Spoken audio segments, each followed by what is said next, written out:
Example: all of the following matrices are zero matrices since the value of every entry in each matrix is 0. A is the 1 by 4 zero matrix, B is the 3 by 1 zero matrix, C is the 3 by 3 zero matrix, and D is a 2 by 6 zero matrix. Example: the following groups of matrices: A is a 2 by 2 square matrix since it has 2 rows and 2 columns. B is a 3 by 3 square matrix with 3 rows and 3 columns. And C is a 5 by 5 square matrix with 5 rows and 5 columns. Example: the main diagonal of matrix B, which we will circle, includes the entries in the row 1 column 1 position, the row 2 column 2 position, and the row 3 column 3 position. So the main diagonal of B consists of B11 equals 1, B22 equals 6, and B33 equals 5.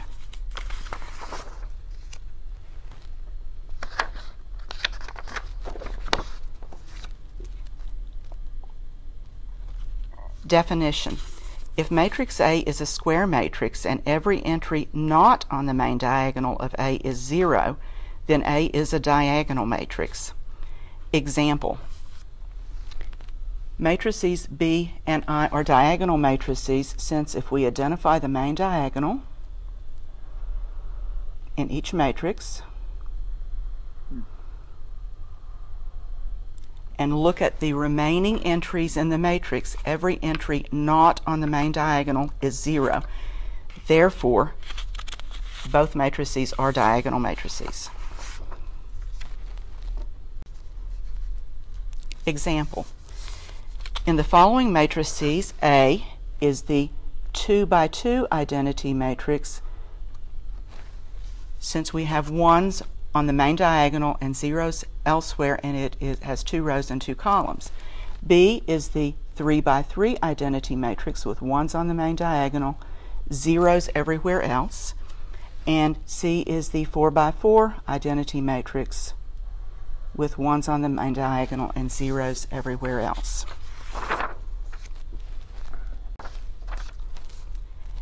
Example: matrices B and C are lower triangular and upper triangular respectively. First, let's identify the main diagonal of B. And notice that every entry above the main diagonal is 0. Therefore, B is lower triangular. The main diagonal of C, if we identify that, we notice that every entry below the main diagonal is 0. Therefore, C is upper triangular. Now, let's test our ability to apply some of the definitions from this lesson in the following example.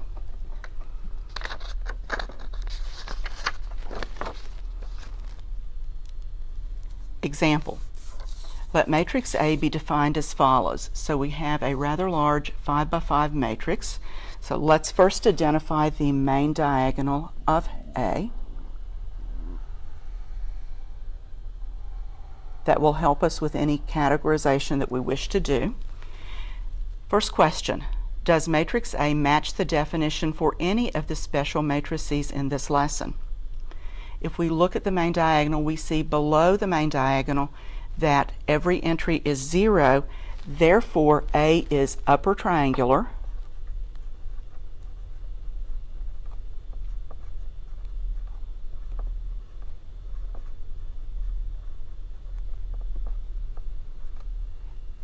If it's upper triangular, it's also triangular.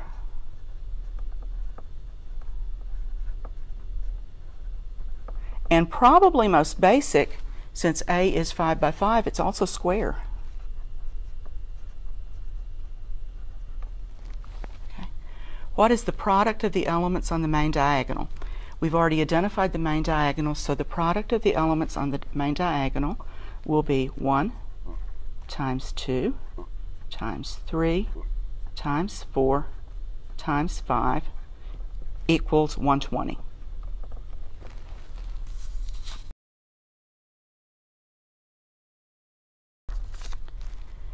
Example, let matrix A be defined by A is equal to the 2 by 3 matrix with row 1, 1, 2, 0, row 2 is 3, 5, negative 1. We want to perform the matrix multiplication A times I and I times A, where I is an identity matrix of the appropriate size so that the multiplication is possible. What are the results? First, let's focus on A times I. Since A is a 2 by 3 matrix, what square matrix I would make the multiplication A times I possible? Think about the order of the two matrices. A is 2 by 3, and the identity matrix is n by n. Since the multiplication A times I must be possible, the inner dimensions must be equal. Therefore, we know that n is equal to 3, and the identity matrix we're talking about is the 3 by 3 identity matrix.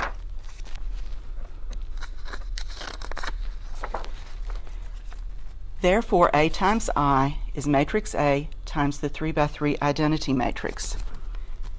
Performing multiplication, as we learned previously, we take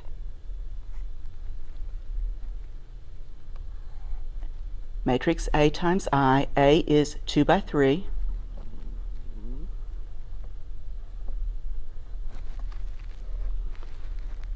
I is 3 by 3. So the dimensions of our resulting matrix are 2 by 3. And the entry in the row 1, column 1 position will come from row 1 of A, column 1 of I. Doing the multiplication, we find 1 times 1 plus 2 times 0 plus 0 times 0 gives us 1. Doing similar operation, the row 1, column 2 entry uses row 1 of A, column 2 of I, and we get 2. Row 1 of A, column 3 of I gives us 0. Moving to the second row, row 2 of A, column 1 of I gives us 3. Row 2 of A, column 2 of I gives us 5. And row 2 of A, column 3 of I gives us negative 1. Therefore, A times I is equal to A. Now we want to find the product I times A. To perform the matrix multiplication I times A, again we need to think about the order of the matrices. We're going to start with I, which is n by n. We're going to multiply that times a 2 by 3 matrix A. Inner dimensions must correspond, so in this case n is equal to 2, so we need to look at the 2 by 2 identity matrix.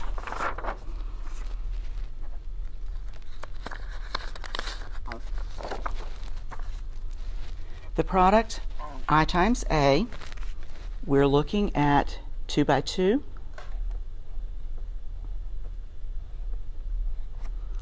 times 2 by 3.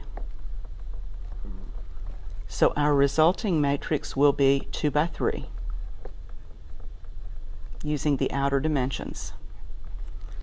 Performing the multiplication using row 1 of I and column 1 of A, we get 1. Row 1 of I, column 2 of A, we get 2. Row 1 of I, column 3 of A, we get 0. Moving to the second row, row 2 of I, column 1 of A gives us 3. Row 2 of I, column 2 of A is 5. And row 2 of I, column 3 of A is going to give us negative 1. Again, we have I times A is equal to A. Therefore, we have A times I is equal to I times A is equal to A.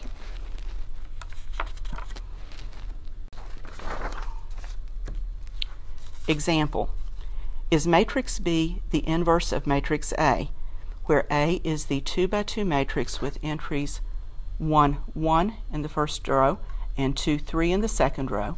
B is the 2 by 2 matrix with entries 3, negative 1 in the first row and negative 2, 1 in the second row. To determine if B is the inverse of A, we need to find the products B times A and A times B. We'll do B times A first. So we multiply matrix B times matrix A using standard multiplication. Since we're multiplying a 2 by 2 times a 2 by 2, our result will be a 2 by 2, and we find that we get 1, 0, 0, 1, or the 2 by 2 identity matrix.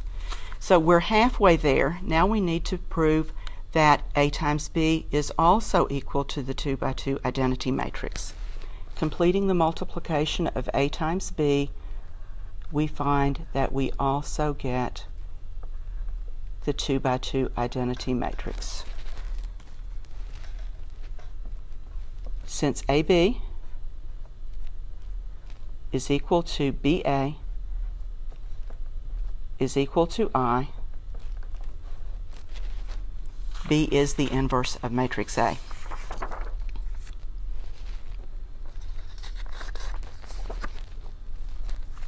Example, is matrix B the inverse of matrix A when A is the 3 by 3 matrix given by 2, 1, 0 in the first row, 4, negative 1, 5 in the second row, 1, negative 1, 2 in the third row, and B is the matrix given by 1, 1, 3 in the first row, negative 1, negative 2, negative 6 in the second row, negative 1, negative 1, negative 2 in the third row. We're going to perform the multiplication A times B. Since both are 3 by 3, our result will be 3 by 3. So we multiply the entries in row 1 of A with column 1 of B, and we get 1. Row 1 of A, column 2 of B gives us 0. Row 1 of A, column 3 of B gives us 0. We might be tempted at this point to say, okay, I've done enough work, it's going to give me the identity matrix, and I've done. But don't think that way. We need to go ahead and complete the multiplication. Multiplying the second row, we find that we get entries 0, 1, 8.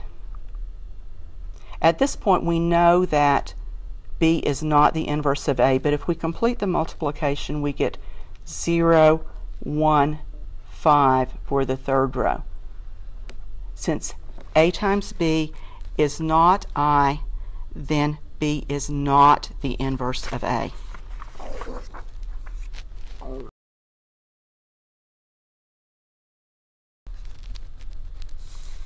Example, find the value for C such that B is the inverse of A.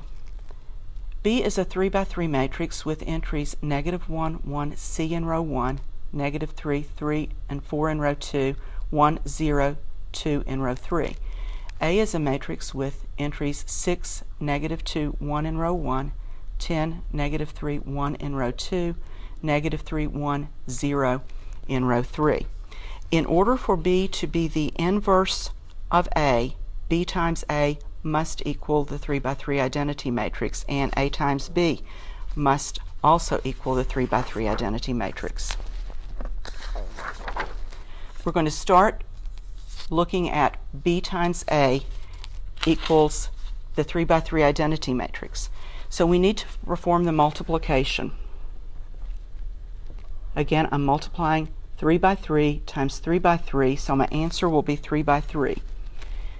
This time I'm multiplying negative 1 times 6 to get negative 6, plus 1 times 10 to get 10, plus C times negative 3 gives us minus 3C in the row 1, column 1 position. Now I need to use row 1 again and now use column 2.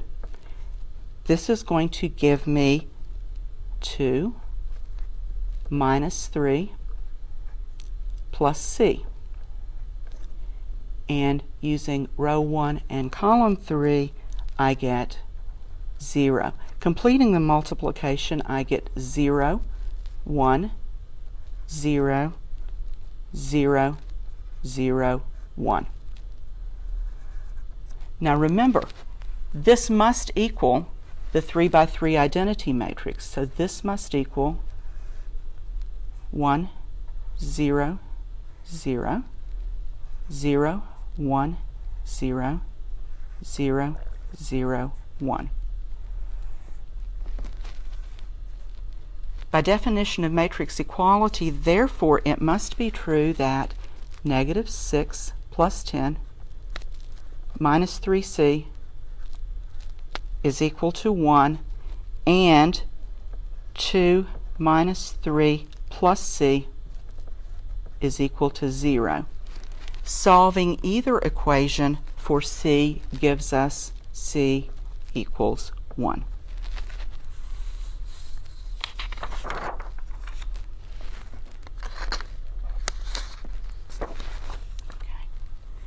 Now let's look at A times B equals I.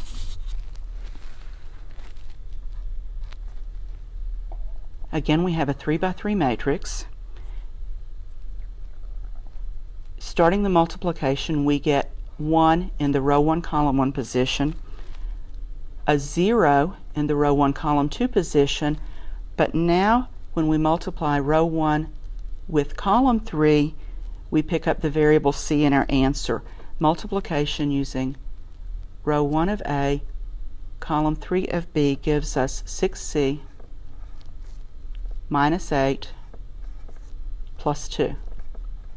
Similarly, in row 2, I have 0, 1, and 10C minus 12 plus 2.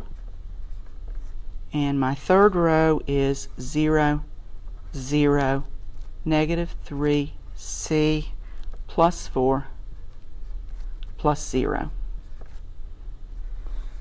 Again, this must equal the 3 by 3 identity matrix 1, 0, 0, 0, 1, 0, 0, 0, 1. By matrix equality, we have 6C minus 8 plus 2 is equal to 0. 10C minus 12 plus 2 is equal to 0. And negative 3C plus 4 plus 0 is equal to 1. Solving any of these three equations for C again gives us C equals 1.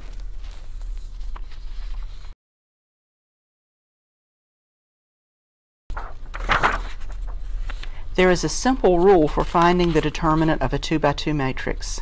Rule: if matrix A is the 2 by 2 matrix defined by, in row 1, the entries A, B, and in row 2, the entries C, D, then the determinant of A is the product of A times D minus the product of B times C. Notice the three different ways that we can denote the determinant of A in the definition.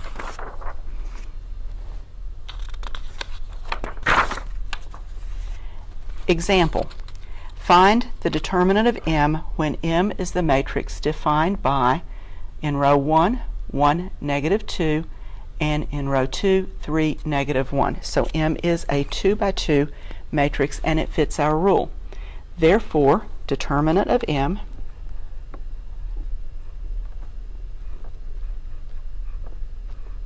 which we can also write as vertical bar M or vertical bar 1, -2, 3, -1.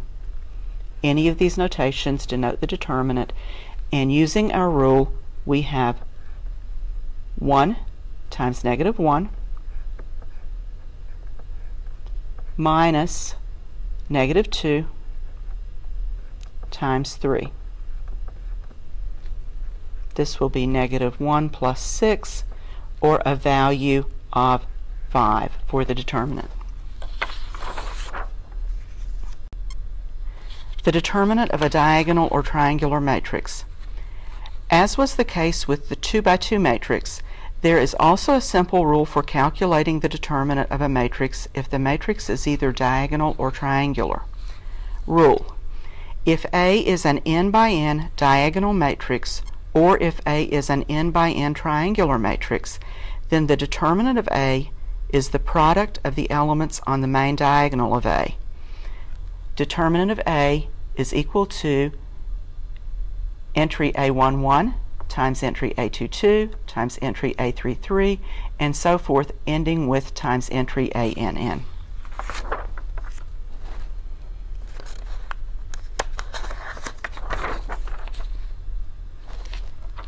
Example: find the determinant of the following matrix. We have matrix N. It is a 5 by 5 matrix. So the first thing we're going to do is we're going to examine the main diagonal. Since it's a square matrix, it will have a main diagonal. We identify the main diagonal and then look at the rest of the matrix. We want to make sure if this is one of our special matrices that we can find the determinant. And we see that the entries on the main diagonal are 5, 1, 2, -3, and 6. All other entries in the matrix are zeros. Therefore, this is a diagonal matrix, and the determinant of N will be the product of the elements on the main diagonal. So it will be 5 times 1 times 2 times -3 times 6, for a value of -180.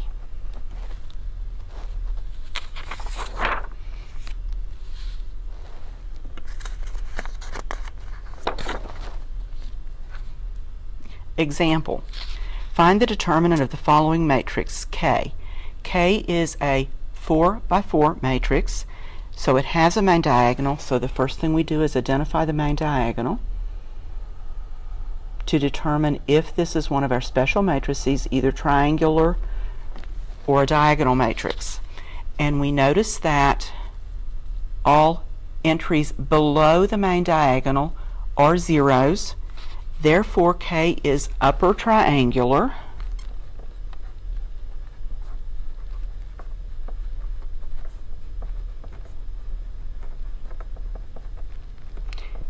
And so the determinant of K is equal to the product of the elements on the main diagonal. So we're going to multiply 1 times -4 times 5 times -2 and get a determinant value of 40.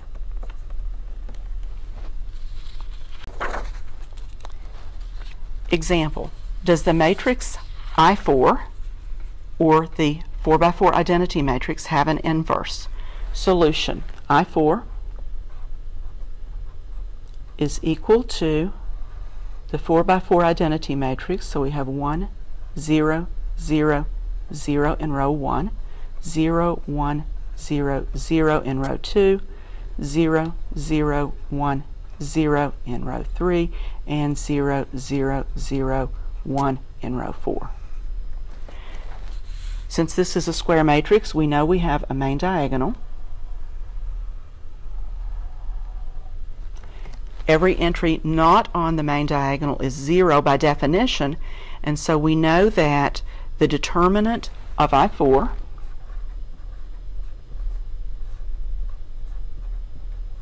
is equal to the product of the elements on the main diagonal. So it's 1 times 1 times 1 times 1 equals 1. Since determinant of I4 is not equal to 0, then I4 has an inverse.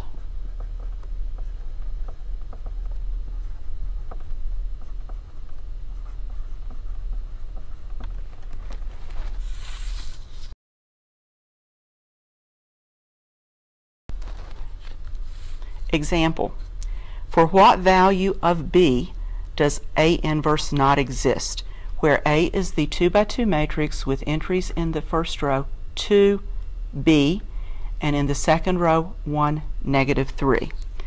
First of all, we know A inverse does not exist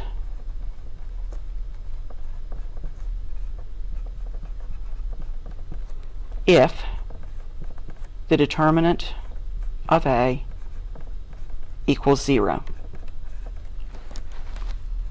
Since determinant of A in this problem is equal to 2 times negative 3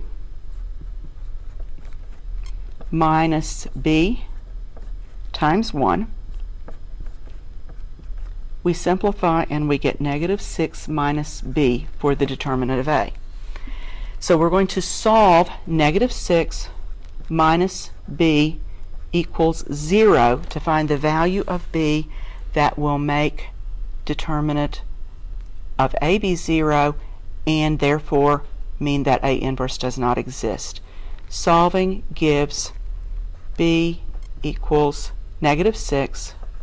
So if B is equal to negative 6 in matrix A inverse does not exist.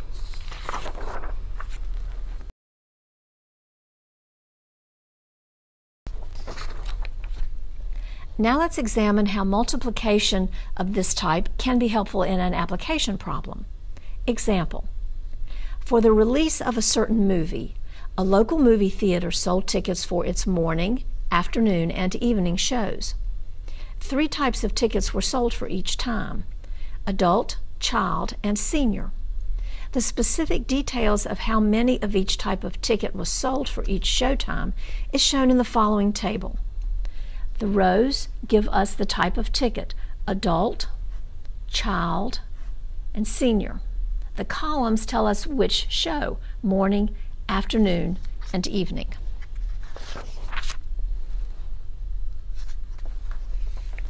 We create a 3 by 3 ticket type by showtime matrix Q that represents the number of tickets of each type sold for each showtime. A 1 by 3 matrix R and a 3 by 1 matrix C, where every entry in both R and C is the number 1. First, let's find RQ. R is 1 by 3. Q is 3 by 3. So when we multiply, our resulting matrix is 1 by 3. Row times column, we multiply and add, and our first entry, 990. When we take the row and multiply by the second column, add each entry, gives us 1005. When we multiply the row by the third column and add, we get 1015.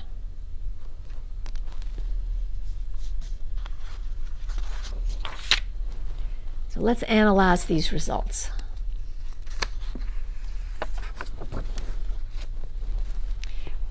Remember that the first column was the morning show, the second column was the afternoon show, and the third column was the evening show.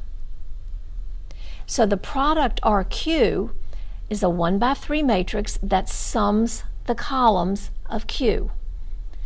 The totals given in RQ tell you the number of tickets sold for each showtime for this movie. Specifically, there were 990 tickets sold for the morning show, 1,005 tickets sold for the afternoon show, and 1,015 tickets sold for the evening show.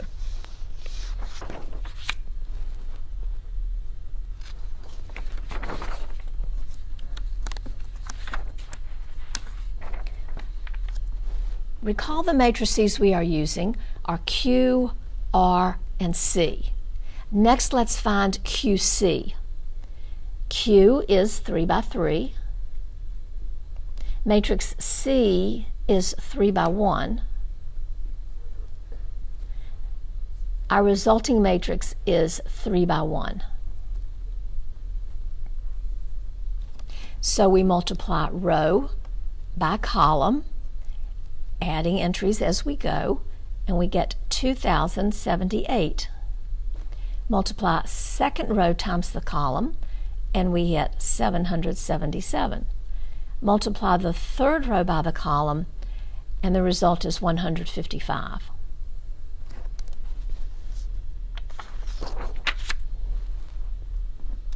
Now we'll analyze the results.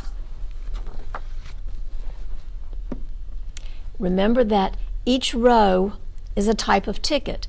Adult in the first row, child in the second row, senior in the third row. The product QC is a 3-by-1 matrix that sums the rows of Q. The totals given in QC tell you the number of tickets sold for each type of ticket for this movie.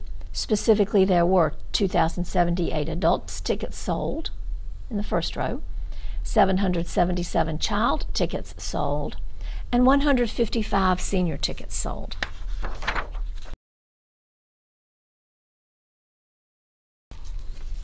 Linear equations. The equation -3 times x1 plus 2 times x2 plus x3 equals 6 is a linear equation. Another example of a linear equation is 3v minus 4w equals 1 plus 2x minus 7y. On the other hand, the following are not linear equations. 3 times the square root of x plus 2 times xy equals 4, and y plus 2 natural log of x equals 6. The key characteristic of a linear equation is that the variables appear to the first power only. A linear equation never contains products of variables, such as x1 times x2, functions of variables, such as e to the x2 or the natural log of x1, or powers of variables, such as x3 to the 5th or the square root of x2.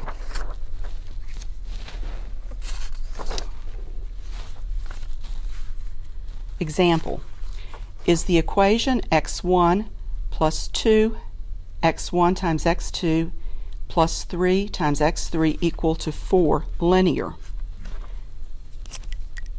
No, it is not linear.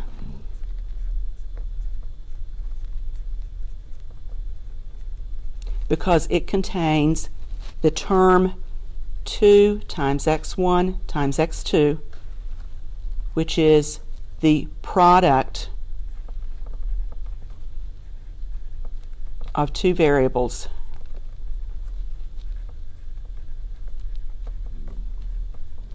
x1 times x2.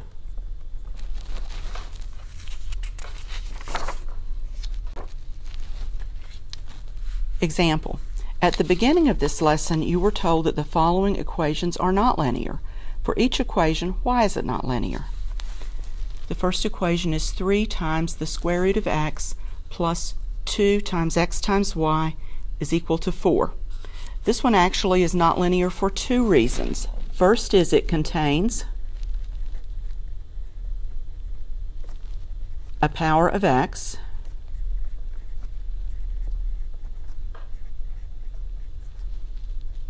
that is the square root of x, and second, it contains a product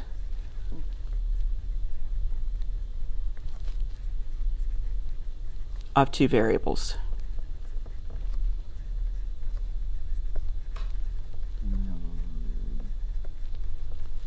That's x times y.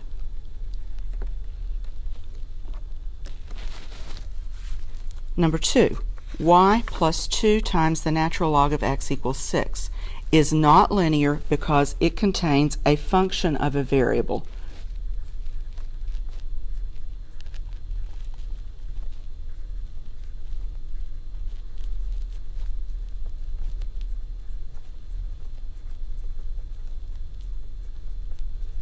That is ln of x.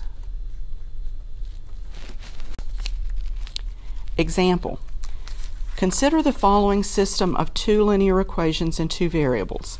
Our first equation is x1 minus x2 equals 5. Our second equation is 2 times x1 minus x2 equals 7. Is x1 equals 2 and x2 equals negative 3 a solution to the system? The way we find out is we plug values for x1 and x2 into both equations. So let's start with the first equation. x1 is 2, so we have 2 minus x2 is negative 3. That gives us 2 plus 3, or 5. So the first equation, x1 is 2 and x2 is 3, is a solution. Now let's try the second equation. 2 times 2 minus negative 3. That gives me 4 plus 3 equals 7. So the values are also a solution for the second equation. Since they give a solution to both equations, then yes, x1 equals 2 and x2 equals negative 3 is a solution to the system. Is x1 equals 6 and x2 equals 1 a solution to the system? Let's try both of these numbers in our equations. So I start with x1 is 6, so I have 6 minus 1. That's 5. So the first equation is satisfied. Now we try the second. 2 times 6 minus 1 is equal to 12 minus 1, or 11, which is not equal to 7. Therefore, x1 is 6 and x2 is 1 is not a solution to this system of equations.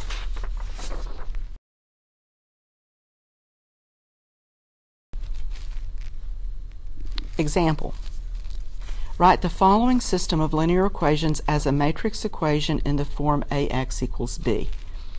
Our three equations here are 3b minus s plus 2y minus 10 equals 0, 3m plus 2s plus 2y minus 7 equals 0, and 2b plus 3y plus 2m minus 4 equals 0. Notice that there are 4 variables used in this equation. We're going to be using b, m, s, and y. Those are our 4 variables. This time we're going to need to rearrange the terms in the equation so that the variables are in the same order in each equation, since that is not already the case. And at the same time, we're going to rewrite the linear equations in the system in standard form, a1 times x1 plus a2 times x2, and so forth, plus an times xn is equal to b. So starting with the first equation, we're going to have 3b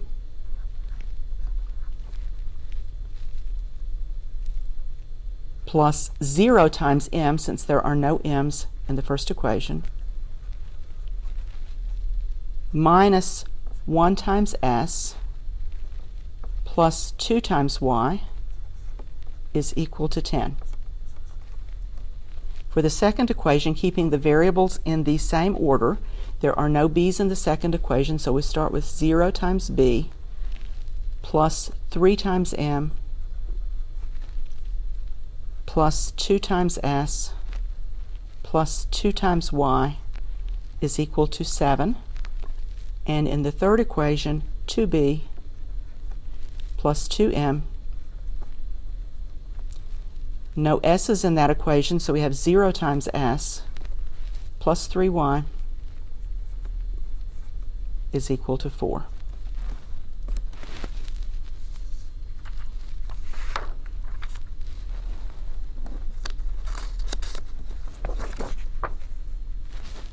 Okay.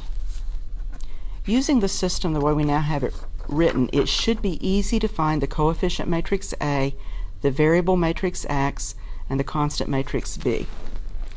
Matrix A, in the first row, uses the coefficients to each of the variables. So my first row in A is 3, 0, negative 1, 2. The second row, we have 0, 3, 2, 2, and in the third row we have 2, 2, 0, 3. X is the column matrix consisting of all of our variables in the same order from left to right that they're written here. We write them top to bottom in our column matrix. So it's B, M, S, Y. And our matrix B is our constant matrix, picking up the values for our constant in each equation, and it is 10, 7, 4.